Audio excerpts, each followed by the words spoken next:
అండి అందరికీ. ఈరోజు స్పోకెన్ ఇంగ్లీష్ క్లాస్లో Telugu meaning and English words sentences మనం నేర్చుకుందాము. Welcome to my channel Sridevi blogs అండి. ప్లీజ్ సబ్స్క్రైబ్ అండ్ కొత్తగా ఎవరికైనా ఇంకా ఇంగ్లీష్ నేర్చుకునే వాళ్ళు ఉంటే వాళ్ళు లైక్ చేయండి, సబ్స్క్రైబ్ చేయండి, కామెంట్ చేయండి. ఓకేనా? నెక్స్ట్ క్లాస్లోకి వెళ్ళిపోదాం. First of all, where are you now? Where are you now అంటే మీరు ఇప్పుడు ఎక్కడ ఉన్నారు. దీనికి ఏమని అడుగుతాం? మీరు ఇప్పుడు ఎక్కడ ఉన్నారంటే ఏమనాలి? వేర్ ఆర్ యూ నౌ, నువ్వు ఇప్పుడు ఎక్కడ ఉన్నావు అనడానికి వేర్ ఆర్ యూ నౌ అని అనాలి. Next second one, see you tomorrow. See you tomorrow, కలుద్దాం అనడానికి ఏమనాలి? సీ యూ టుమారో అనాలి. Next third one, it will take time.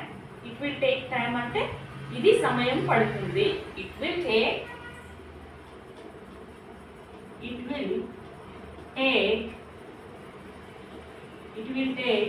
Time, సమయం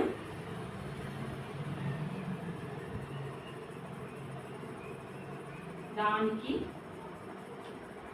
సమయం పడుతుంది. It will take time. Next fourth one, close the door. Close the door ఏమని చెప్తారు? Close the door. దోమలు వస్తున్నాయి, close the door, please close the door అన్నట్టు.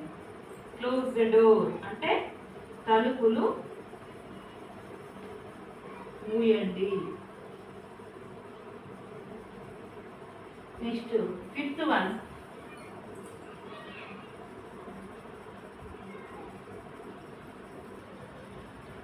Believe me.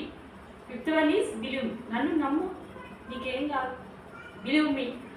Believe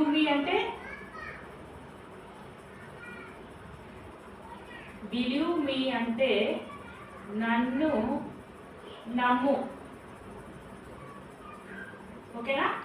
believe me అంటే నన్ను నమ్ము. స్టే అప్ హియర్ అంటే అక్కడే ఉండు. స్టే దేర్ అన్నట్టు. Stay up here. ఇక్కడే ఉండు. స్టే అప్ దేర్ అంటే అక్కడే ఉండు. ఇక్కడ దేర్ అంటే అక్కడ,